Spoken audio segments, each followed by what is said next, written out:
And 4 children. I see. Oh, pediatric cases are there, sir? Pediatric 4 cases. 4 cases. So symptomatic or asymptomatic? See, 2 children are with mild symptoms. One is asymptomatic, and one is born to COVID mother. Okay. What treatment you are giving for that children with mild symptom? Mild symptom. Nothing. Observation. Hi, Bala. Yeah, sir. And the mild symptoms are like we didn't even see them. We got a phone call that they have some cold-like symptoms, so we left it. That's all. We were expecting one more delivery today. I don't know what happened.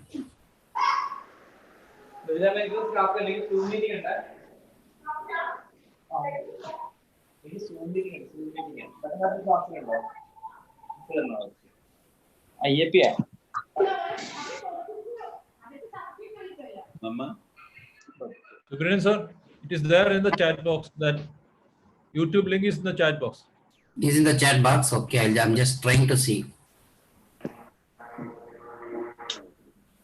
Fine. Hello, sir. Chennai. Yeah. Hi. Nandan. Yeah. All of us are there. Our members are, I think, not at joint. Is it? 42 have joined. നമ്മുടെ ആൾക്കാരെന്ന് വിളിച്ച് just ഒന്ന്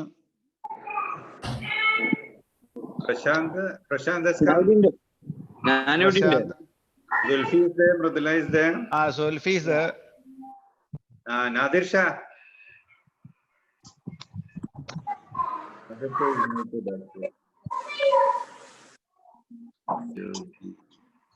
Start, I think. 8:30. Wait for 2 more minutes or start. 44 persons are there. Okay, we can start the proceedings, I think. Okay, fine. So, good evening all. Tell all to mute. Because some extra sounds are coming. I think Dr. Irshad, you can mute all the. Except the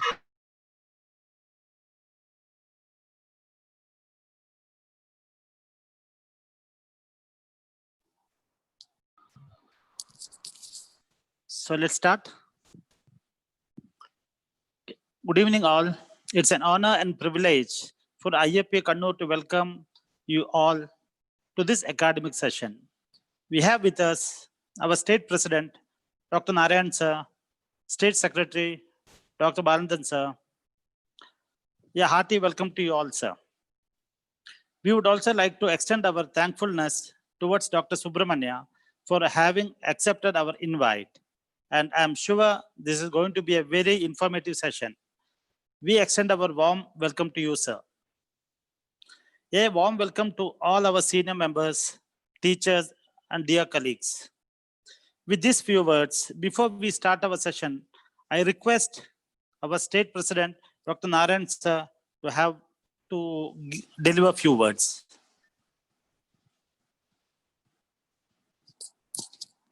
Unmute, please. Unmute.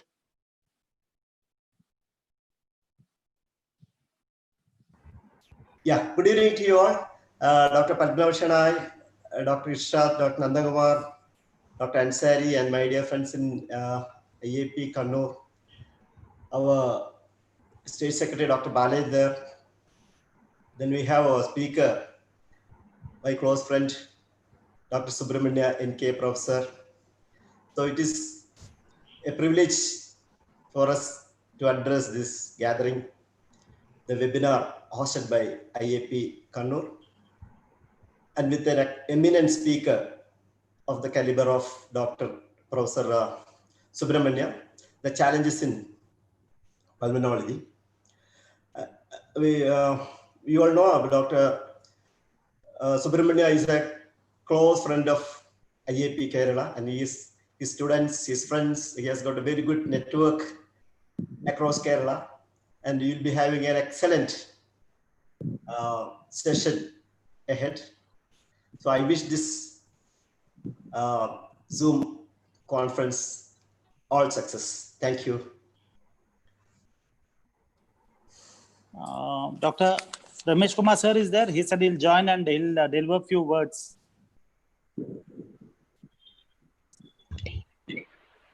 Okay, I think yes. Ramesh Kumar sir, I think he has not joined. He's not able to join. He said, no, just call me now. Okay, fine. Okay. So with these words, thank you, sir. Thank you very much.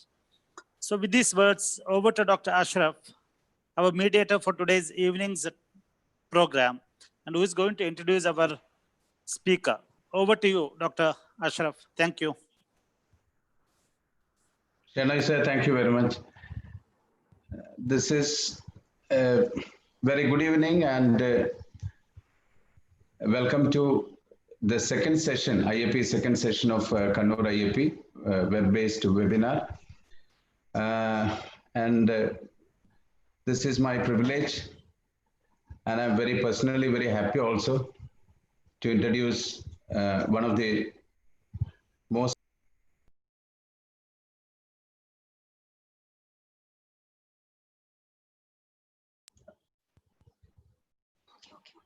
in India. Okay, I was muted for a while. Okay, and now we know that today's session is about challenging cases in pediatric pulmonology, and this is a bread and butter of pediatricians, the respiratory infections and related conditions, and most of the time this is a straightforward situation, and we don't actually find much of the problem in dealing with most of the respiratory issues. But sometimes we find it very difficult. We get into a conundrum of solving very difficult situations of pulmonology, pediatric, especially the pediatric pulmonology. And we're very happy that this session is actually organized in view of this situation, and we got, fortunately, one of the most accurate and most appropriate person to deliver the session, Professor Subramaniam N.K. sir. And he is a professor of Department of Pediatrics in WIMS, Bangalore. And he is having 20 years of teaching experience, and he's a national faculty. And he's a resource person in for asthma training module, national asthma training module, and allergic rhinitis and comorbidities. And he's a policy maker also in making different policies regarding respiratory chapters in pediatric case management. Now, without wasting much of the time, I welcome warmly and I take this opportunity to introduce our beloved esteemed Professor Dr. Subramania before the audience, before the session. Thank you, sir. Over to you, sir, Dr. Subramaniam.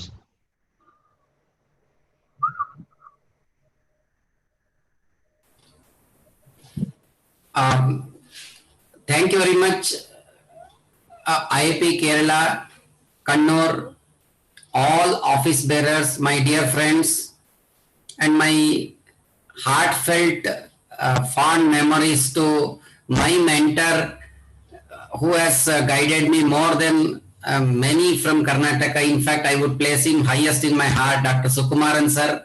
I think if you are there somewhere nearby or hear from your friends, my regards to you. And my close friend Sachi, I'm sorry, I'm calling Sachi, Sachidan Kamath, and Ramesh, all the best to you from us. And I can see Narayanan sir smiling when I'm wishing him so loudly and so well. Now, let me take you through the journey of pulmonology cases. the way we have gone through. So let me share my screen. I would request the admin sir only one thing. If there's some noise that is coming, mute all. I will unmute myself. So this goes without saying. You mute including me, then I will unmute myself. So that should be fine.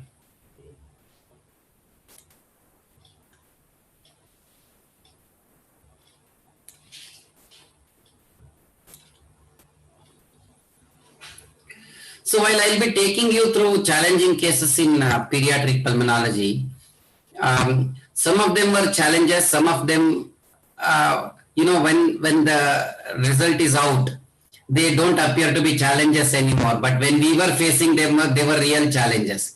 So what I have done for you all is that I have collected some collections from my desk, from our experience, from some cases from our colleagues when they were discussed with me or with my colleagues also. The names have been masked for want of identity in Zoom. We are doing over Zoom, so I have masked all the identities. Only relevant details are given. Not every information about the cases, because I have many cases. I have arranged them in a flow so that somebody in the pulmonology can just go through one by one. And I have arranged and aligned them to cover all the garden varieties of cases in pulmonology. So we had some surprises, but we had some unexpected things coming out of them as well, and expected as well. So let me take you through a few of them, and as much as the time would permit me. And I will request any one of you to interrupt me whenever we cross the time, and you tell me there, then and there itself I can come to some kind of conclusions. Are you all ready? Fine.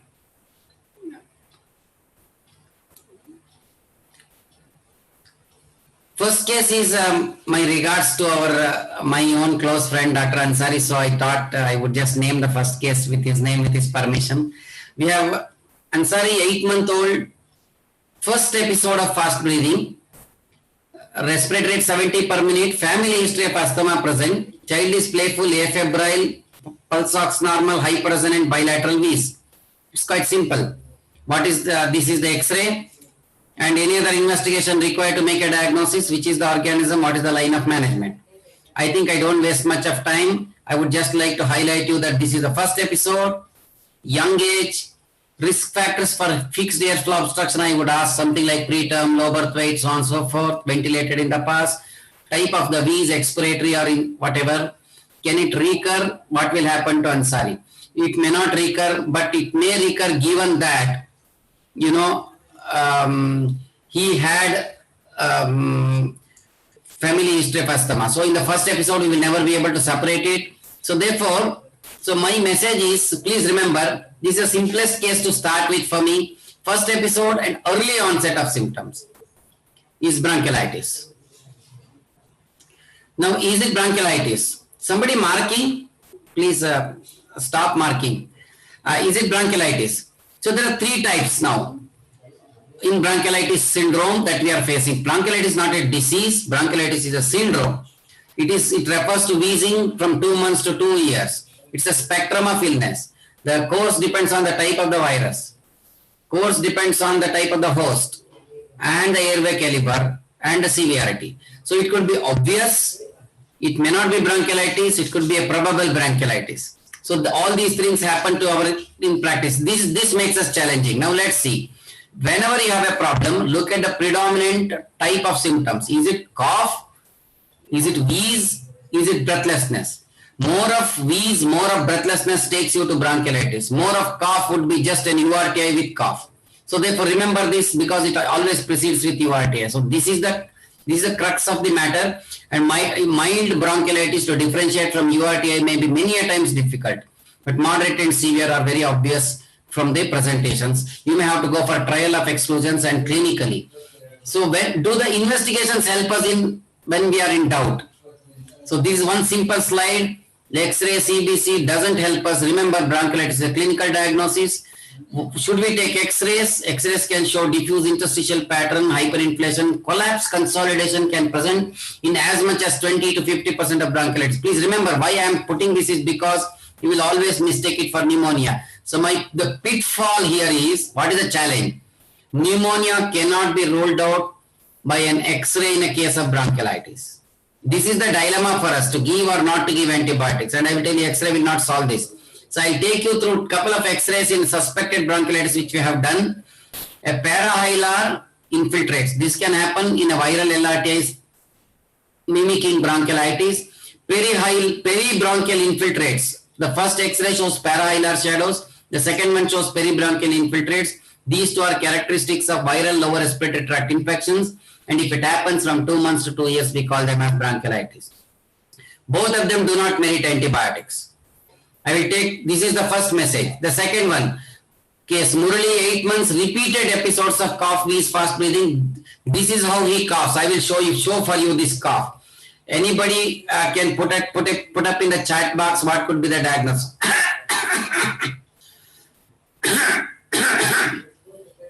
You know, this is the way he coughs. There is bouts.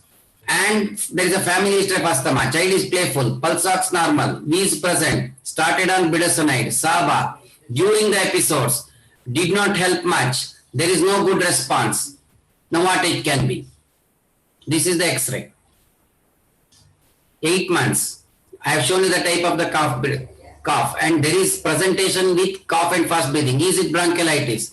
The answer is, remember, bronchiolitis can happen once. It cannot happen repeated episodes. That's why I took the second case. This is the challenge. When you have repeated episodes, 3 or 4 episodes like this, it may not be bronchiolitis. Can it be asthma? If it is asthma, when we started budesonide or bronchodilator, should it respond or should it not respond? It should respond. It did not respond.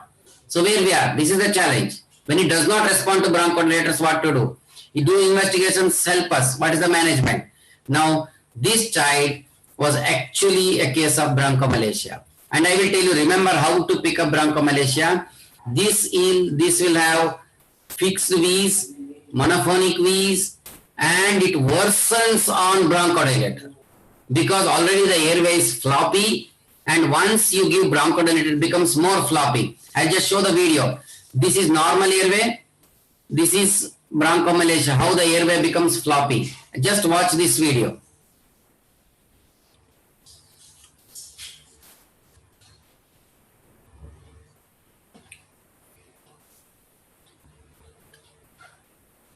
I think it's clear. So the way it appears is what is going to make the diagnosis. The lesson number 2, bronchiolitis generally do not recur. And if it recurs, think beyond bronchiolitis. It could be malacia. And look at the type of the cough. Look at the response to bronchodilator. Responding, you may move towards asthma. Not responding, please come towards airway malicias. Very, very important. It could be something else. I'm going to build you further. But at this stage, one is bronchiolitis, another is bronchomalacia. 9-month-old baby, brought with history of wheeze since 2 months of age, repeated episodes of cold and noisy breathing. Mother was treated for asthma in childhood. Again, there is a family history. Now, respiratory rate is normal, noisy breathing is present, wheeze is always present during inspiration. Now tell me, is it asthma or is it likely to be asthma? Now the issue here is the wheeze is present during inspiration and there is a noisy breathing. What it can be? It has to be some obstruction. Where is the likelihood of obstruction? Is it proximal or distal? You know, if the wheeze is more in inspiration, it is likely to be proximal. Let's see, investigations help us. We keep investigating. That's why I put it up this. Blood counts are normal. Chest X-ray shows prominent bronchovascular markings. No other abnormalities are present. Now look at this child was started on treatment with bronchodilators. No significant improvement. An inspiratory wheeze, no improvement. Now vomiting is present. Now what it can be? GERD asthma. Is it GERD? The answer is, do GERDs present with wheeze during inspiration and, you know, repeated colds. Now again I go further. When the barium swallow was done for this child, it showed a vascular ring. What is the key? Here, I don't know if I can go back. Wheeze is always present. Wheeze does not come. Wheeze get worsened during infections, but remember during colds. But otherwise also wheeze will be present. That means, please remember this point. Whenever you get a wheeze, please ask wheeze is there during illness or wheeze is persisting. If wheeze is persisting, it means there is a fixed airway obstruction. Don't worry about it. It could be anything. And what are the ways to look at fixed airway obstruction? You may do bronchoscopy, you may do CT for extraluminal obstruction, intraluminal, we can do bronchoscopy, you may do bariums. Did you understand? Don't worry, I am not able to give you the full flow of the case, but in this case we did barium swallow and showed a vascular ring, and therefore the message number 2 is persistent wheeze and inspiratory is not asthma. Case number 4. 7-year-old Gayatri, shortness of breath since 5 months of age. No, from past 5 months, sorry. No cough or fever. Family history of asthma is there. Respiratory rate 40s. Pulse ox 92. In the room air. No distress. Wheeze is present bilateral with few crepitations. Already on MDI since 4 months, but not of much use. What it can be? Now, look at the analysis. Wheeze is present bilateral, plus minus crepitations. Now, where does it take to us? It takes to us distal airways. See, this is exactly what I want to build a concept. It takes us not to the proximal airways, unlike the past. Shortness of breath, 7-year-old, from 5 months. So, therefore, it must not be childhood onset. Fine now. So, now where else? Now, start investigating. Now what was done? Mantoux was done, 11 millimeter, chest X-ray, no significant abnormalities. PFT was done, child did not cooperate. Now tell me, is it asthma, TB, both, psychogenic, none? See, let me analyze it for you. Wheeze is present bilateral with few crepitations. Is it asthma? The point which I wanted to tell you is, remember in all cases, you cannot have asthma without cough. If you have cough, if you have no cough, it is not asthma. So that's the message from this. If a wheeze is present in absence of cough, it cannot be asthma. Now, can I go to TB? Do the tuberculosis wheeze. You know, tuberculosis can wheeze only in couple of situations. Mediastinal endobronchial tuberculosis or obstruction due to mediastinal adenitis. Now the next question, is it TB? There is no fever. So it is not TB, not asthma. If you are able to tell me, sir, I don't know, but it is not TB, not asthma, we are done. Can it be psychogenic? Answer is no, probably 7-year-old. We don't know, but if it is adolescent or some other age, 10 plus year, I would have thought. We'll never know the age for psychogenic, but relatively it appears that this shortness of breath is genuine. Okay. Now this child was unfortunately started on MDI. Pediatrician want to spend sputum and investigate for tuberculosis, but there was dry cough. Did you understand? Don't try to do induced sputum and all that. Now what next? When you have breathlessness and no cough, that means there is restrictive lung disease. Am I clear? We went to the distal airways because of fine creps and the wheeze, and now because of breathlessness, that means there is hypoxia or there is some amount of limitation of loss of lung volume. So therefore, it is restrictive. The investigation of choice here is PFT. Once PFT was done, the child did not cooperate. So therefore, repeat PFT. Repeat PFT showed restrictive pattern. When you have a restrictive lung disease, what is the next investigation? CT. Am I clear? So when you have a restrictive lung disease and you do CT, you will get the pattern of interstitial lung disease. Don't worry about the diagnosis. Interstitial lung disease is not a diagnosis. Cause of interstitial lung disease is the diagnosis. We may have to proceed further like biopsies, this, that, etc. Let's not worry about it. Right now, my point which I want to tell is absence of cough, absence of fever. Please take out asthma and tuberculosis from your mind. You can diagnose the rarest of the disease also. There was intermediate onset of breathlessness, and that's the message. Absence of cough. Go away from the airways. You should think of the disease apart from airways if you have absence of cough. So that's the message from this case. Let me go to case number 5. 1-year-old Jyoti, birth weight 2.8 kg, 6 kg at 1 year. Okay, but not thrived so well. Underwent tracheoesophageal fistula repair. Child is on Bedacart. Post-repair surgeon also told there will be some problems. So Bedacart was started. Beta agonist was given most of the days. Now comes with grunting, tachypnea and responded to antibiotics. What does that mean?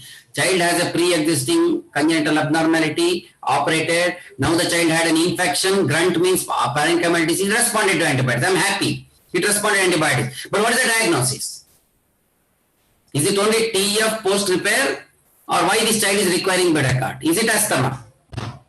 So the question is, 1 year old, do you want to think of asthma in a pre-existing congenital? This is the challenge for you. Now let's see how the case unfolded. What is the diagnosis? Which investigation you want to do? Somebody told do 2D echo. 2D echo came normal.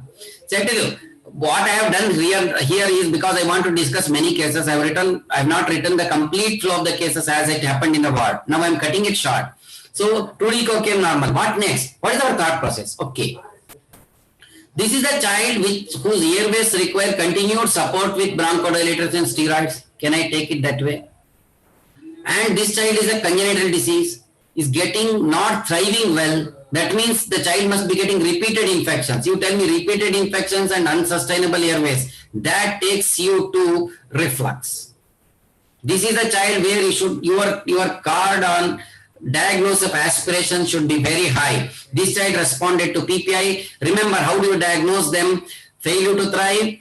When you inquire further, they will tell about history of vomiting. History of vomiting is very tricky. Please tell me, how many of you ask in 1 year old child, they will tell he vomits medicine, he vomits antibiotics, he vomits cough syrups, he vomits when I want to feed, they coax. So it's very difficult, very tricky. Please ask that weighing with the child vomits, forcible, projectile type, or just it spits like a reflux. Please ask all these questions to ascertain, and this is very, very important for a diagnosis. The aspiration can happen at palatopharyngeal level, which happens in case of all neuromuscular diseases, cleft lip, cleft palate, midfacial syndromes, mid-level like tracheoesophageal fistula. Alike in this case, even though it underwent repair, there may not be perfect anatomy that is established. Therefore, there are recurrent aspirations in this child, and at lower level. You might have operated at mid-level, there could be lower esophageal reflux. Remember, congenital anomalies coexist.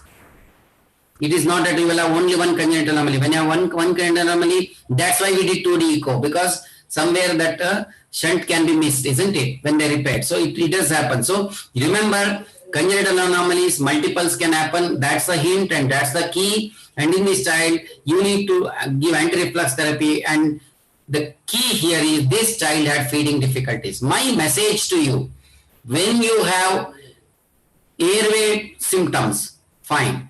When you have digestive symptoms, fine. When you have aerodigestive symptoms, please think of the diseases common to these two, TEF, reflux, recurrent aspiration. Recurrent aspirations means what? Food pipe linked closely to windpipe. So please, in the history, the key here was aerodigestive symptoms and feeding difficulties. So please, this is a tricky history, and only history can give you the diagnosis here. And that was how we diagnosed gastroesophageal reflux, and child did well and it gained some weight. Now, case number 6. 3-year-old Mithila had cough and fever of 4 weeks duration. X-ray chest is presented here, showed shadows in the lower lobes. Can you see here? Sputum negative. Grandparent died of cough 1 year back, not worked up. We don't know. Persistent wheeze, cough and colds. Wheeze present, crepitations present, not happy with inhalation corticosteroids. PG, asked for workup of TB. What it is? PG suspected. Lower lobe pneumonia to be worked up for TB. Now he has read RNTCP very well. NTP, I'm sorry, right now. Had cough and fever of 4 week duration, sir. X-ray showing something. See, MANTO is positive, but sputum is negative. Should I go on repeating sputum? Should I do CBNAT? Should I do CT? Did you understand my point? All these questions come to us. Look at the shadow here. What's your thoughts? Okay. Now, okay, let me tell you. Is the X-ray confirmatory of TB? No. Is the X-ray suggestive of TB? Answer is again no, because this is a non-specific thing. What I am saying is more than pneumonia. There is a margin. Can you see here? This is a collapse.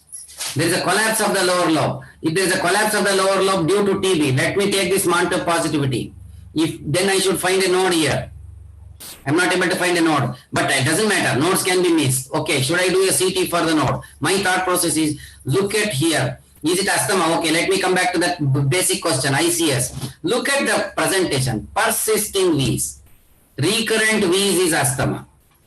And the V's that responds to ICS is asthma. Again, it's not an asthma. And there is a mild collapse. So therefore, now my questions are, do you want to investigate for TB again? Do you want to do HRCT to rule out any bronchiectasis or cause of collapse? Do you want to work for immunodeficiency, CF for cough, asthma?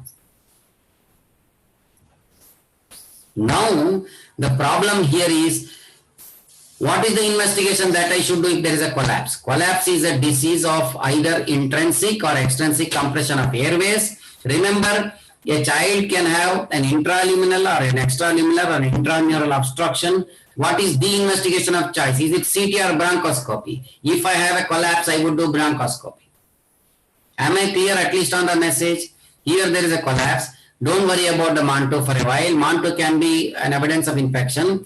I will come back to the child. Look at the child. It has on and off cough and fever. That means airway is involved. That means the obstruction can be more intraluminal only rather than extraluminal. It could be pressure, but there is no V's here. So therefore, this was a case of foreign body. I will tell you, foreign bodies come when you don't expect. That's why it's not about foreign body. Please don't ask for choking. Remember that always diagnose intraluminal or extraluminal obstruction. Extraluminal obstruction, CT. Sometimes you can see on bronchoscopy also the bulging. Otherwise, intraluminal diagnosis is with flexible bronchoscopy. So the clue here is a collapse with a persistent wheeze. Even in tuberculosis, it is difficult to get a persistent wheeze. Remember, see, therefore, the persistent wheeze was the clue, and this child had cough and fever of 3 weeks duration because of the superadded infection due to foreign body. I go to case number 7. 10-year-old Farzin, 32 kilo, respiratory rate is 40 per minute, cough is too much. Now presents with chest indrawing, bilateral wheeze, Krebs present, saturation 92. So what is the issue here? 10-year-old, cough too much, bilateral wheeze, few Krebs were also there. Now this child, saturations are fine. It was given ADT as well as budesonide before it came. It does happen. This is the X-ray. Now the issue here is too much of cough, bilateral wheeze, cough plus wheeze in equal proportions. So what does that mean? There is an extensive bilateral involvement of the airways. What is the disease? The disease is simple, my dear friends, it is bronchiectasis. It is bronchiectasis not because we did CT, it is because we diagnosed it clinically. Even look at the bilaterality, Krebs and too much of cough. If you ask the nature of the cough, they will tell you it's a wet cough. Remember, but you need to ask. See here, parents will only tell you cough too much. I didn't give that history because if I write that also here, it's over. So there won't be any curiosity for you. So therefore, I just suppress that point of wet cough. I'm sorry, but in the history it was there. So therefore, this is a case of bronchiectasis. The point here is wet cough, all right, I suppressed it, but persistent cough. It is not recurrent. And recurrence in a bronchiectasis happens. What is the recurrence that happens in bronchiectasis? There will be a continuous cough, but during infections, it will be increased. So you will have bouts, but the bouts will be more in infections. Intercurrent infections do happen. At that time, it will be more. Remember, in bronchiectasis, there is going to be more cough during flare-ups and continued cough even otherwise. In between, child won't be fine. Case number 8. 4-year-old Arshad comes with cough of 3 weeks duration, productive. I am giving you the hint now. 3 weeks cough, productive cough, whitish sputum, mild fever for first 2 days and cold to start with. Examination revealed comfortable child with noisy chest Krebs. What next? Is it bronchiectasis? Nothing in the past. 3 weeks, wet cough. See, remember, it is not bronchiectasis. Did you understand my point? Can it go to bronchiectasis? Yes. Can it be pre-bronchiectasis? I'm just trying to extend your thought process. Don't worry about it. It can be. Now let me come to that. What will you do next? Sputum. Fine. Chest X-ray CT, fine. MAN2 contact tracing, course of amoxiclav, what I should do. See, I will tell you, while you can do any investigation that you like, guided by further exploration of history, my message here is only one. If there is a cough of less than 4 weeks duration, and if the cough is wet cough, you have to give a course of antibiotics. Dry cough, steroids. Wet cough, antibiotics. That's the simplest message. I think I'm oversimplifying it. I'm sorry for the oversimplification, but the message is very clear. This child would deserve amoxiclav. And after amoxiclav, only you can go ahead with all the other things that you want to do. While simultaneously you can investigate it. You can explore the history. I don't mind. But the message here is give amoxiclav. Why amoxicillin or amoxiclav? You should give amoxiclav. The diagnosis in this child is called as protracted bacterial bronchitis. This is a new terminology. There are many suppurative cases that have. This is a suppurative lung disease. It is a pre-bronchiectasis stage. If you ignore, do not do a chest X-ray, investigate and explore and give a proper course of at least 2 weeks of antibiotics, not 1 or 2 days. There will be a biofilm form. Look here. The bronchoscopic picture, need not have to do bronchoscopy always. If you have wet cough and if you give 2 weeks of antibiotic, this mother is going to tell me, sir, this time your antibiotic worked. Other times antibiotic don't work. You remember you have given antibiotics in many viral coughs, mothers comes and bang you back. Look here, your drug is not working. But this is the mother who is going to tell you, sir, what a nice drug you have given. His entire cough is gone. So therefore, they respond well to amoxiclav. Why amoxicillin, not amoxicillin, but amoxiclav? Because this is where there is a biofilm that is formed. There is going to be a thick membrane, pseudomembrane, and that membrane can be broken by continued course of antibiotics beyond 2 weeks. 2 weeks plus, you may have to give up to 4 weeks. I had to meet Annie Chang. She told that she has gone up to giving 8 weeks of antibiotics also. Perfect pyogenic coverage. And amoxiclav, because the organisms will not be community acquired, it could be low grade organisms, commensals on the chest wall. So unless you treat it properly, and if it recurs PBB, you have to investigate for mucociliary diseases, immunodeficiency, etc. PBB may not be a disease. PBB could be a presentation of underlying disease. In this particular child, he did not come for follow-up for us to look for any further evidences for immunodeficiency. This I have seen around 3-4 years back. Okay, I'll go to case number 9, Mrudusmita, 12-year-old girl, shortness of breath, chest or throat tightness, difficulty in inhalation or exhalation, frequent throat clearing, intermittent hoarseness, bad cough, stridor plus sneezing. Where is the disease? Okay, anatomical localization. Let me come to you. Shortness of breath, that means breathing difficulty. Okay, chest or throat tightness. Okay, throat hoarseness. Where does this takes you? Vocal cords, difficulty in inhalation and exhalation. So therefore, perfectly at the level of the cords, the child should have problem. Bad cough, more cough receptors are there in the vocal cords. Stridor plus sneezing makes it a perfect diagnosis. I will tell you, there will be some pathology in the vocal cords. So therefore, that's the message. Is it asthma? Probably no. Can it be something other than asthma? This was a case of vocal cord dysfunction. I tell you, there is one disease called as recurrent type of croup, recurrent croup, which can have allergic basis, but ignore it for a while. This was a perfect case of vocal cord dysfunction, which we could diagnose by doing spirometry as well as scopy. Okay, the next case, Joy, 2-year-old boy, fever of 3 days only, occasional cough is present, no history of past breathlessness, everything was fine. 2-year-old boy came to your OPD, respiratory parent insisted to do an X-ray because he spitted blood. Does this happen in practice? Yes. Now this is the X-ray. What's your diagnosis? He spitted blood. See, remember, what is it? This is a shadow. This is a simple thymus. Remember always that spitting the blood, many mothers tell you while brushing, while injuring, you can have some amount of blood. Don't glorify, always apply your common sense. How it is thymus, it doesn't compress any intrathoracic characters. I mean, characteristics, rest of the lung feels normal. There is no compensatory, hyperinflation, compression, shift, drift, nothing is there. And the shadow is uniform. Uniform shadow. See, remember, in consolidation, collapse, there is non-uniform shadow. So the hint, the message here is when you do a chest X-ray, and if the shadow is of uniform homogeneity, it will be thymus, and particularly in this area.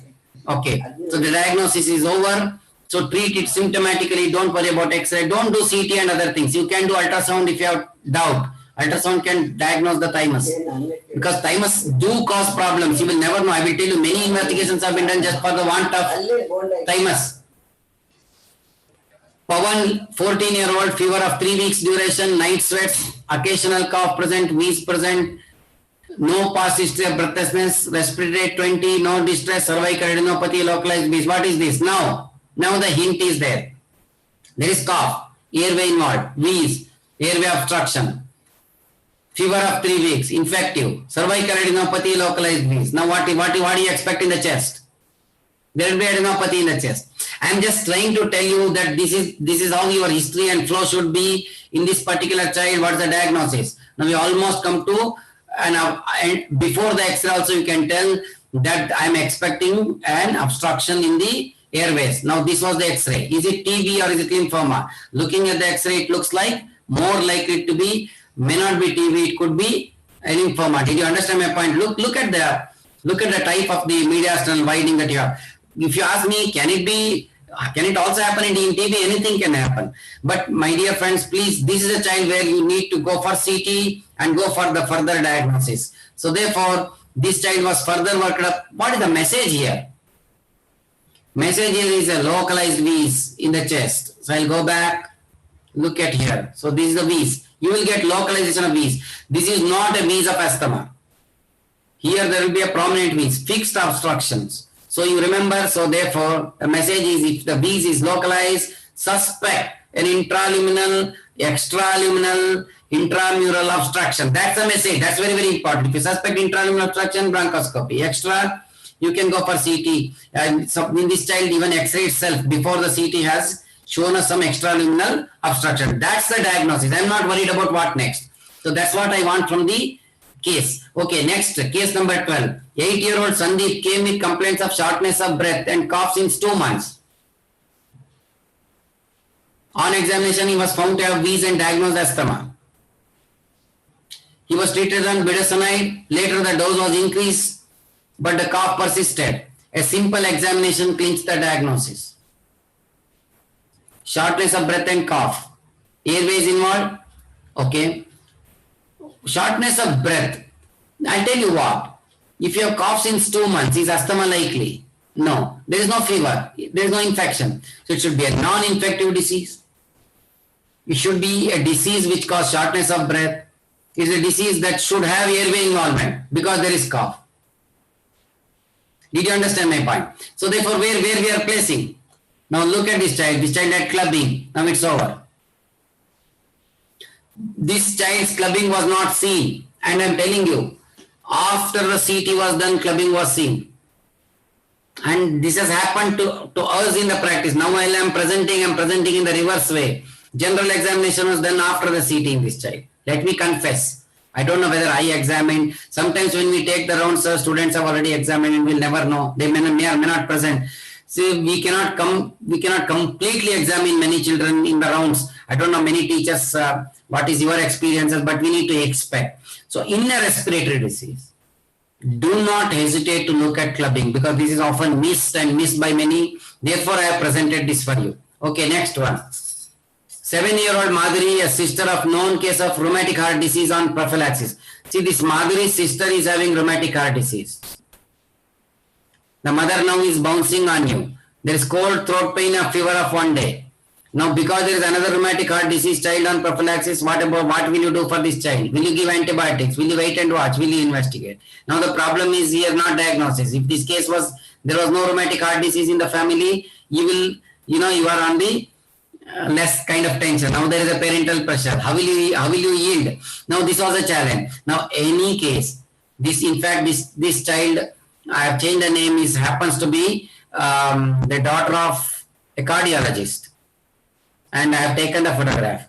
You understand my point? So when father is a cardiologist and one of them is taking rheumatic heart prophylaxis, and he's going to ask you 100 questions, do you understand? Should you or should you not give penicillin? And therefore remember, even there, the best way is take off subjectivity and make it more objective. How can you do? You have to follow some scoring. There is a center scoring, modified center scoring, apply this, please ask 2 questions. Now, in this child, is there a odynophagia? Is there absence of cough? What is the age group? All these criteria was, if you establish, then it is very easy. The problem with most of us is don't examine the throat properly. We do ask us to do and then we ask them to do more Even if you do more I will tell you the first less only is giving you more information, the second more The more you want to see the throat, more you can't see. In fact, this is a perfect position to apply tongue depressor. This is not a position to apply tongue depressor. Many of us do this. Ask them to expand the tongue and then apply the tongue depressor. Now, if you apply the tongue depressor here, it depresses the tongue and the jaw. If you apply the tongue depressor here, it is going to produce the gag. Because you are in the posterior third of the tongue. This is a small trick. But why I am telling you this trick is because this is when you will not examine the throat properly and you will not be able to make a diagnosis. Please remember, you have to look for follicles, you have to look for exudate, you have to look for jugulogastric tenderness and make a diagnosis of bacterial or viral infection. In which case, you may not be totally perfect. You are better than around 60 to 70. You are 60 to 70% correct when you are predicting bacterial versus viral infections in these categories. So my hint for you, for those of you who are in practice, chronic tonsillitis, fever is rare, it keeps recurring, pain is vague, there is always a node. Most of you have seen the node? Non-tender. Anti-repealer congestion will be there. Pressing on the tonsils may give you cheesy material. Tonsil may or may not be enlarged. Chronic tonsillitis is of 3 types: polypoidal, enlarged, atrophic, and fibrotic. Did you understand? When it is atrophic and fibrotic, only jugulogastric node is enlarged. It can go, chronic inflammation can go to fibrosis. Don't go by the size of the tonsils. In acute tonsillitis, fever with pain, remember, patient will not open the mouth. If the patient opens the mouth nicely and the mother tells you he has too much of cough, there is no tonsillitis. Remember, patient may not be able to open the mouth. Pain may be in the ears because it could be referred pain. And pain in the ear, in the absence of rhinorrhea, is tonsillitis. It is not otitis media. I am repeating, pain in the ear, in presence of cold, could be otitis media. Pains in the ear, in the absence of rhinorrhea, that means there is no cold. Therefore, the pain could be referred. I'm just giving you some tips. Don't say, sir, are you 100% correct? See, this is a hint. From here on, you should go and examine. So therefore, you will have tonsils to be congested. You can see follicles, exact tonsils may or may not be enlarged. And tenderness is always there in the JD notes. So this is the hint. Case number 14. 6-year-old Ramesh. So I put this name Ramesh only to remember him. So my friend, you must be around. He was diagnosed asthma. Parent insisted on all possible investigations done confirming asthma and all other possibilities ruled out. Now it's over. He's diagnosed asthma. Initially he was taking medicines, not taking medicines regularly. Now he's taking regularly, corrected. Now where next? He was initially using MDI without spacer and used to prefer relievers than controllers. That's also addressed. Double steroids twice. Next. After 2 weeks again has persisting cough. What to do now? Parents are asking next step. What next? Inquired about allergic rhinitis. Treated. Snoring persisted. Sleep studies done. Showed obstructive apnea. One ENT surgeon said do tonsillectomy. Other said ask to wait and watch. Now what next? What will you do? Does tonsillectomy help an asthmatic? Environment address. He has exercise intolerance. That means he's not having relief. Case revisited. He was found to be obese. Weight reduction was also instituted. He reduced the weight, but still, what to do? He complains of non-specific pain abdomen. Went an allergy specialist. Did skin prick test. He was asked to take some therapy, but he did not take. He's guilty. Sleeps in the schools. Drops in academic performance. Wheezes before the exams. Tried homeopathy. No help. What is the diagnosis? My dear friends, you will get cases like this. Remember, first is it asthma? Fine, relax. Now this is for whom you should consult. Now the first diagnosis, this is uncontrolled asthma or difficult to treat, difficult to control asthma. First label it. This is not a diagnosis, this is only beginning. And thereafter, how do you go? You need to evaluate. Not responding to therapy. There can be 3 categories. Difficult asthma, it could be asthma plus, or it could be severe therapy resistant asthma. What I mean by this? Asthma plus means comorbidities. You have to treat them like obesity, snoring, allergic rhinitis, so on and so forth. You must address them. Second, you need to find out the factors that are making us difficult to control asthma. I will come to that interventions. Lastly, in spite of all the efforts, some do not respond at all. Did you understand? That is called a severe therapy resistant asthma. I'll give the same analogy of nephrotic syndrome. When you have nephrotic syndrome, what is the most common? Frequent relapser. He has not taken the prednisolone properly. He keeps coming to you. It takes for 2 weeks, goes back. That keeps happening even in asthmatics.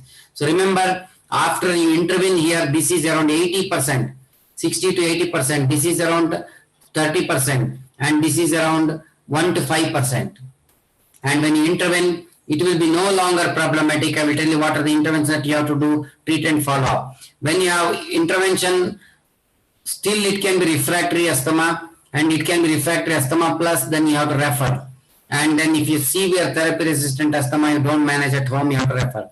Why I brought these challenging cases? Because this is very common in practice, to treat or to refer an asthma.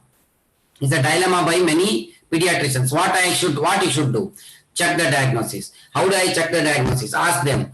Seasonal, family, nocturnal, triggered, bouts of cough, family history, risk factors, responding to bronchodilator, responding to steroids. In one breath, I have told you. All these questions you have to ask. If it is yes, then it is asthma. If not, it is not asthma. Check the technique. It's the most common error. They won't take it properly. I'll give an example. A person who is going to smoke a cigarette, what he will do? He will take the puff, he will take, he will do. He will not smoke properly. You give it to a chronic smoker, he will take the cigarette, he will sit back, relax, and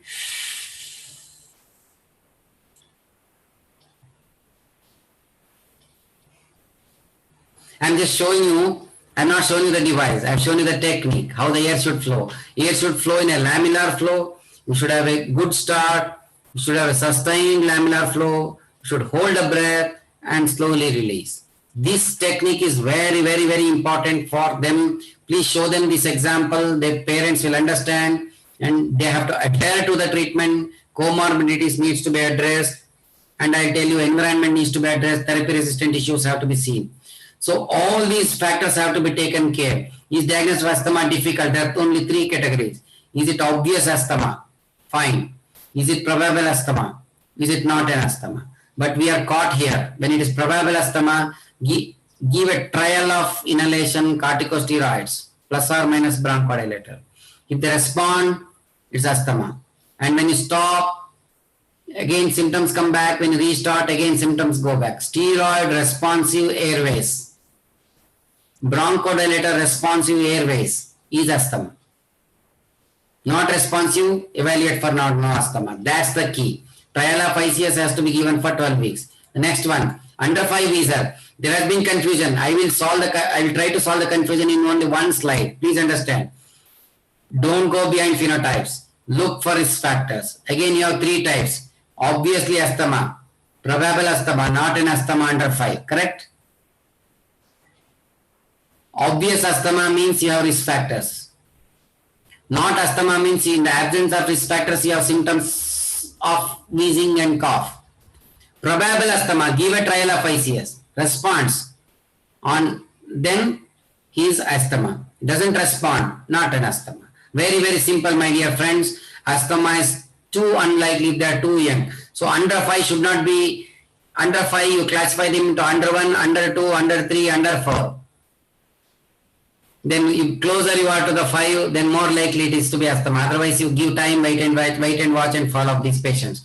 So in preschool visas, identify the normal child, do not over investigate, take a good history, completely examine the child, do not over prescribe, counseling is the key, time is the answer. You have 3 categories of under 5 visas, 3 categories. Remember, this is very, very simple message for you. If the type is infection type, wet cough, keeps coming, recurrent, give antibiotics. If it is inflammatory type, dry cough, give steroids, don't give montelukast. If it's fixed obstruction, give bronchodilator. Response, well and good. Doesn't respond, evaluate. Like I gave you all the examples, not responding to bronchodilator. It could be vascular ring, foreign body, obstructions, intraliminal, extraliminal, so on and so forth. That's why I told you those cases. Now I am coming to the management of under 5 wheezing. Many of the cases were under 5, above 5. So all that I have to tell you, my dear friends, was how to arrive from symptom to diagnosis by challenges. Symptoms are challenges. Let me come to last 2 slides. Please examine the child completely. These may be the hints for you to examine. You know what I am talking. All these are features of allergy. This is the features of infections and suppuration. Remember, don't miss them. See, always count respiratory rate, examine the pulse oximetry, examine the growth, look at the evidence of infection, BCG scar, evidences for tuberculosis, examine the ears completely. And then we don't examine the throat, but we don't examine the nose. Please examine the nose, look for foreign body, syndrome, so on and so forth. Evaluate the throat properly like I have told for you. Please make appropriate diagnosis. When you have lower airway inspection, please examine the type of retraction that you are facing, because type of breathing, type of retraction will give you localization. Please completely examine. I'm coming to my last slide. The cases in respiratory is all about permutations and combinations of cough, wheeze, breathlessness, and fever. Absence of fever, I have shown you the cases. Absence of cough, I have shown you the cases. Absence of breathlessness, but only cough and fever, I have shown you the cases. Absence of wheezing, but only fever, cough, breathlessness, I have shown you the cases. Only wheezing, I have shown you the cases. Only cough, I have shown you the cases. Only breathlessness, I have shown you the cases. Only fever, it may not be respiratory at all. So therefore, please always go for permutations and combinations. In the history, please ask this history. This is often mixed by the parents. Is it acute? Acute but recurrent? Is it chronic, progressive? Chronic, non-progressive, but newly started but persistent. If you don't know the flow, you will miss the case. The case may not walk in with textbook descriptions that we are going. Which is the dominant symptom? Is wheezing dominant? Is cold dominant? Is cough dominant? Is fever dominant? Don't ask the presence or absence of symptoms. Which is the dominant symptom? So the dominant symptom is most important. Rare symptoms, if they are present, please pick them, because they straight away give you the diagnosis. My dear friends, it is easy. Acute or often, the answer lies in organism. Look at the age of the child, source of infection. It's often in infection. When you have recurrent problems, the problem could be most often the environment and the host. May not be organism. But recurrent diseases, we try to treat the organism. We keep on changing antibiotics in a recurrent disease. Always evaluate the host and the environment. Here you can change antibiotics. Here you have to change the thinking, not antibiotics. What cause of recurrence has to be established. In chronic, it could be anatomical problems, my dear friends. It could be ostia in the sinuses. It could be palatopharyngeal problems. It could be congenital anomalies of the airways, problems in the mucociliary anatomy, so on and so forth. So therefore, evolution of the disease gives you a clue. I am presenting 3 cases. 1, 4-year-old, fever at 4 p.m., vomiting once, breathlessness at 4:30, rushed to ER with wheezing. What is the diagnosis? 1. 2, 1-year-old, fever, cold yesterday, today he came with breathlessness. 3rd, 5-year-old, cold 2 days back, fever since yesterday, today he has cough. This is an URTI going on to LRTI. This is an URTI rapidly going down to LRTI. This is bronchiolitis. This is lower respiratory tract infection. This is not an URTI going to LRTI. This is an URTI triggering LRTI. That means this is asthma, this is bronchiolitis, this is lower respiratory tract infection. Why I'm telling, I'm repeating. Happening within minutes, within hours, asthma from URTI. Happening over hours and days is bronchiolitis. Happening aram se and slowly is an evolution of an upper respiratory tract to lower respiratory tract. Please ask about the evolution of the disease. This we don't ask. So I told you, given 3 hints. Look at the dominant symptom, look at the evolution. These two are going to give you the hints. Okay, scenarios can be simple, they will be solved in OPD, simple but not straightforward. It could be an atypical presentation, can be straightforward but complicated. These are difficult cases for you. Lastly, it could be a wrong bug, strong bug or no bug. You know, don't go on playing with antibiotics. So therefore, look at complications also. Make efforts. Don't relax. The diagnosis may not be straightforward. Don't go by perception. Look here, I have seen many cases. This looks like this. So presentation, don't mistake a presentation for a diagnosis. Nephrotic syndrome is a presentation. The cause of nephrotic syndrome is the diagnosis. Recurrent wheeze is a presentation. Recurrent pneumonia is not a diagnosis. Recurrent pneumonia is a presentation. You have to go for the diagnosis. I'm sorry for basic, but we will write fever and evaluation as the diagnosis. So therefore, we should not be writing like expect the unexpected. Surprises do happen in our practice.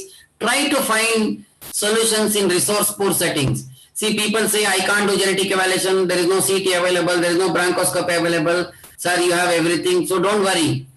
Clinical diagnosis is very, very important, my dear friends. Even in resource poor findings, if you properly analyze the symptomatology, 4 symptoms, fever, cough, wheeze and breathlessness, and put which is dominant, which is not dominant, sequence, evolution, and the duration, you have the diagnosis. It's very easy for you to make diagnosis, my dear friends. Always keep counseling. In the beginning, when you counsel, you may be very enthusiastic, but over years, you will become like this. So therefore, my dear friends, respiratory illnesses is all about counseling the parents. Some of you over years may become like this, like this, like this, like this, like this. So you may change over time in the way you counsel. Please remember, you need to counsel because sometimes the diagnosis is not made at the point of time. It is made over a period of time. So that's a challenge for us. So thank you very much. From my end, if there are questions, I'm happy to take up on any of the cases that I have presented. Hope that I have finished in the time allotted for me in exactly 60 minutes and therefore over to the organizers and I'll stop sharing.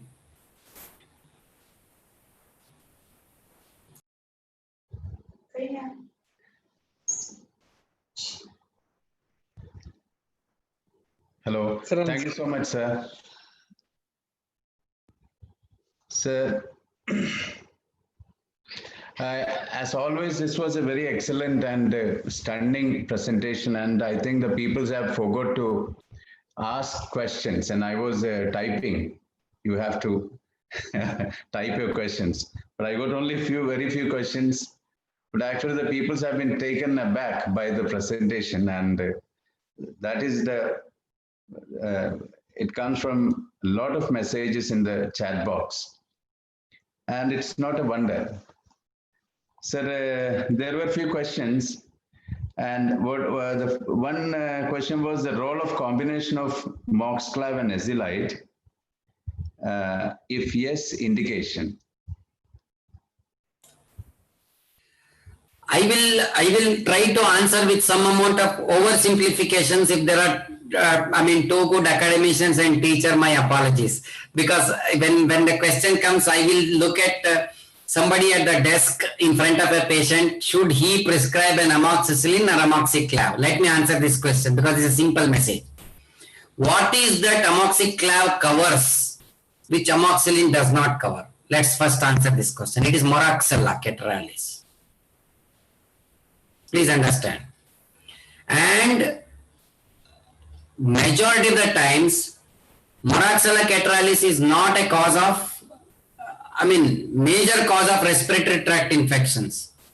Generally, it is strep pneumoniae, H. influenzae, so on and so forth. So therefore, in all cases, amoxicillin should be given, and if there is no response, I'm not telling about Moraxella alone. Please, that's why I told you oversimplification.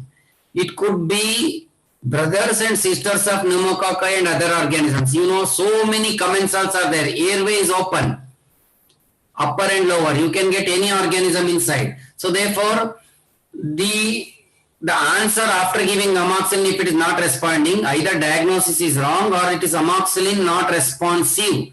So therefore, look at the host. There could be colonization, low-grade organisms, say for example aspiration, say for example wet cough of long-standing duration like bronchiectasis where there is low-grade organisms, mucociliary problems, damage due to smoking. Am I coming to that answer? Okay. When should you give macrolides in practice? Avoid them because they are anti-tubercular drugs. Number 2, when you are using macrolide, please, that means you are ensuring that that is an organism that is not having cell wall. That is an indication for a macrolide. That means you are looking at a perfect atypical organism. What is a typical organism? An organism with a cell wall where penicillin and penicillin's brothers and sisters, cephalosporins and others will work.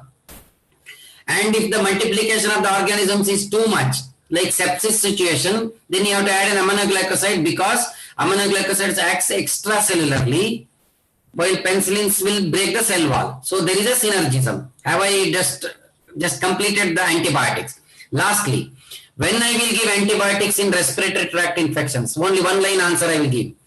If you are in the highway, major along the highway, let me repeat it for you. National highway. What is the national highway for respiratory tract? Nose, throat, pharynx, trachea, larynx, trachea, bronchi, bronchioles. This is highway. Don't give antibiotics. Along the airway, bacteria don't settle. They are moving. Did you understand? I'm sorry. That's why I told you I'm oversimplifying. It is mainly respiratory, viruses. Along the sideways, not along the highway. What are the sideways? Sinuses, otitis media, tonsillar crypts. Crypt is a sideway, not the tonsil. Surface of the tonsil is normal. It is a crypt infection that we call it as tonsillitis. That's why there is tenderness. Crypts of the tonsils. Larynx is perfectly viral. Go down, go down. What is the last sideway? Alveoli, pneumonia, give antibiotics. Bronchiolitis, don't give antibiotics. Have I done it simple? If you have a tube and branches of the tube, don't give antibiotics. If you have a spongy branches of the tube, please give antibiotics. Middle ear is a branch, sinus is a branch, alveoli is a branch, tonsillar crypt is a branch. These are the only 4 indications for antibiotics. Okay. Damaged airways, damaged highway, like bronchiectasis, mucociliary diseases, cystic fibrosis, etc., you may give antibiotics. Am I done with the concept of antibiotics clear for all and the choice of antibiotics in respiratory illnesses? Next question. That was excellent, sir.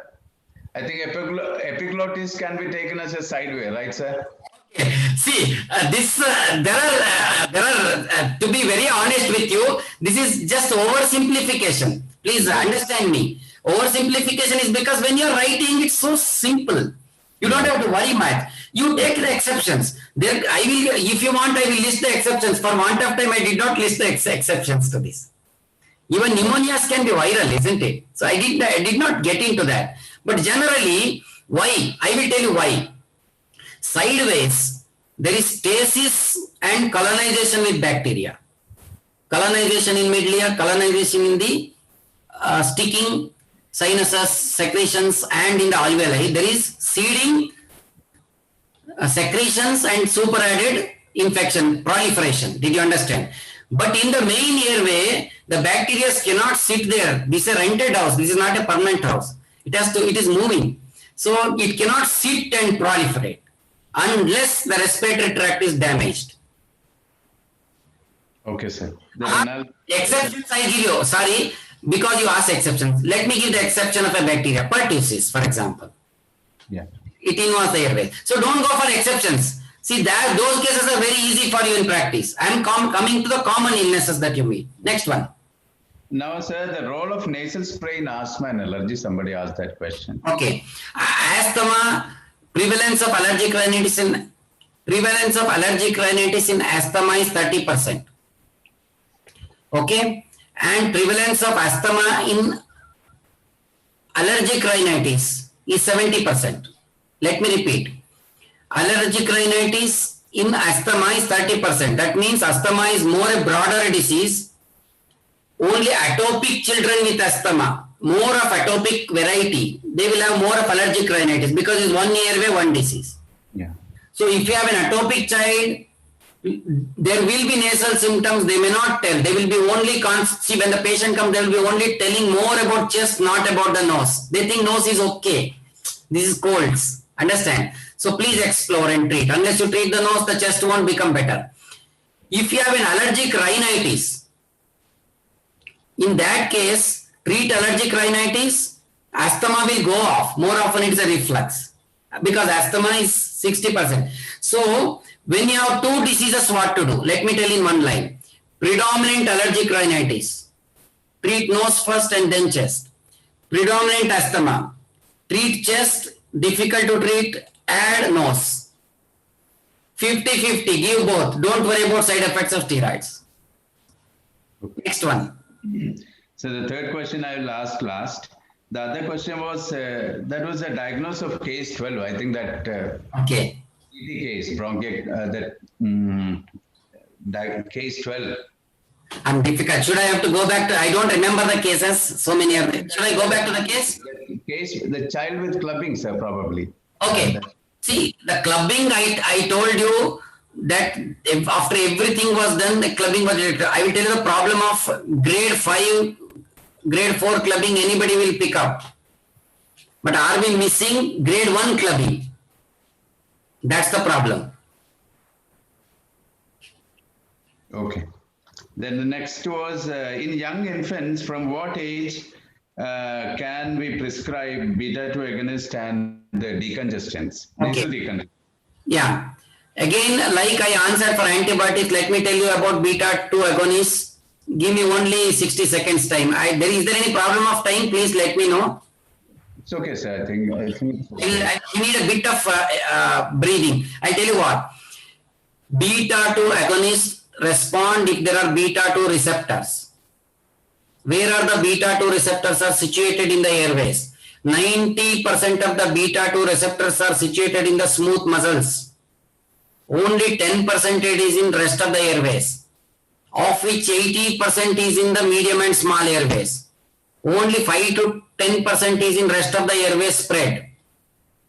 That means if you have a disease of medium and small airways, and if you have the disease of smooth muscles of the airways, they will respond beautifully to bronchodilator. Am I clear why the asthma responds to bronchodilator? It's because of smooth muscles and it is because of small and distal airways, medium and small airways. Number 2, bronchiolitis do not respond to salbutamol. Why? It is because bronchioles don't have smooth muscles. And only 5 to 10% of beta-2 receptors are in bronchioles. So you will have a variable response to salbutamol. Have I done the second message clear? Yes, sir. Okay, viral lower respiratory tract infections when you give salbutamol. There is a variable involvement of the airways, pan airway. A part of it is in the medium and small airways. There is a secondary bronchospasm. There may not be defined asthma. Did you understand my point? So therefore, some of them do variably respond to bronchodilator. So therefore, let me come to the question proper. At what age you can give bronchodilator? The question is same as at what age you get smooth muscles developed in the airways. So below 6 months of age, generally smooth muscles are not well developed. So even if you give, it may or may not respond. It may respond like an older child with no asthma. Child with less than 6 months is equal to older child without asthma as far as bronchodilator is concerned. Variable response. Child between 6 months to 6 years, you will have evolving smooth muscles developing. Lungs develop up to 7 to 9 years of age. So therefore, you will have development. You please understand embryology and development. So at that stage, you will have progressively increase response to bronchodilators. And that's why diagnosis of asthma is easier in an older child. Diagnosis of asthma is easier when the smooth muscles develop. Diagnosis of asthma is easier when smooth muscle hypertrophies. I think I made the concept very clear. Yeah, of course, sir. That was an excellent explanation, sir. So now the vocal cord dysfunction, what is the treatment of vocal cord dysfunction? Really, can I be very honest, sir? I have referred it to ENT. I have not followed up. Can I have the number of the person, and to the entire group I'll message in the Telegram group or WhatsApp group. What's the treatment? To me, when I got it, I referred to psychiatry as well as to the ENT department. I didn't follow. I'll go back and get back to you. I'm very honest. If any other faculty over here knows what was done to the dysfunction, I think psychotherapy will help to revive them. In the child which I have seen, there were psychological factors. The person was actually abusing the child. In the case which I have seen, there was an abuse. Okay. Now the bronchomalacia, the treatment, sir. There is no need of treatment of bronchomalacia. Bronchomalacia means, I will tell you, don't get confused about the tricky terms. It means floppy airways. Airways that are floppy. Tender, floppy, collapsible airways. Now what is the treatment? The tone of the airways will improve with age. So therefore, airway age is always less. So by 1 to 2 years of age, most of the bronchomalaccias recover. You don't have to do anything. Number one. Number two, bronchomalacia is the commonest bronchoscopic diagnosis. You might not be even knowing. For some other foreign body, if you refer, the bronchoscopist will write, I have removed the foreign body, but there is a malacia. Please don't worry about it. I will tell you how. Can I give an analogy? When you do CT scan for head injury, you will get the report that the maxillary sinus infection is there. There is a concomitant maxillary sinusitis. Like that, you will get airway malacia. The problem of perfect diagnosis of airway malacia is there is delayed milestones of airway development. You know, delayed neurological delayed milestones, you know very well. But the milestones are going to be achieved. So the airway is going to achieve its milestones, but it will be delayed. So don't worry. The delay may be variable. Okay.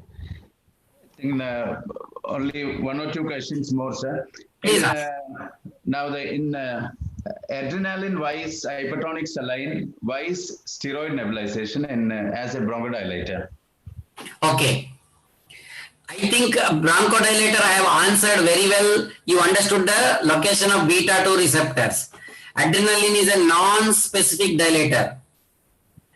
Yeah, this We is are not interested in beta alone, both beta and alpha. Now you tell me which is the disease where I want to give both beta and alpha. It is not distal airways.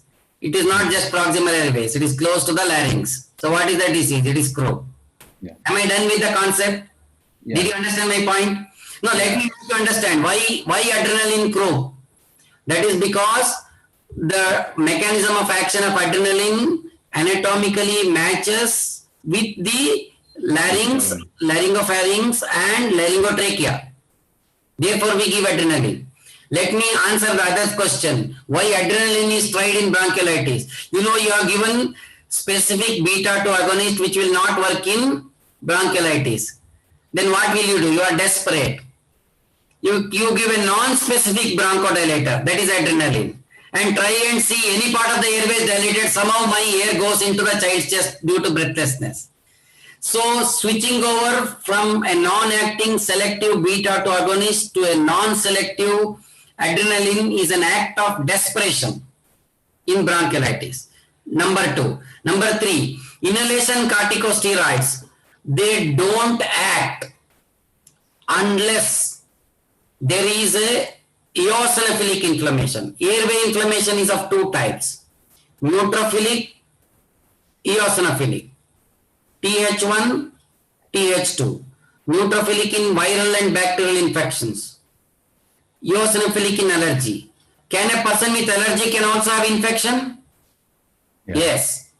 Can a person who is thought to be infection in future can be allergic? Answer is yes. Therefore, the problem for a pediatrician is you will never know when to give steroids. But you know what is the diagnosis after giving steroids. So I have answered the question.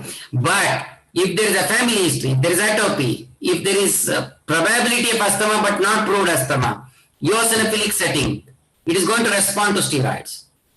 If you have a perfect cold, running nose, and secretions, wet cough, remember, it is not going to respond to inhalation corticosteroids. Remember, more the eosinophilic inflammation, it is more steroid responsive.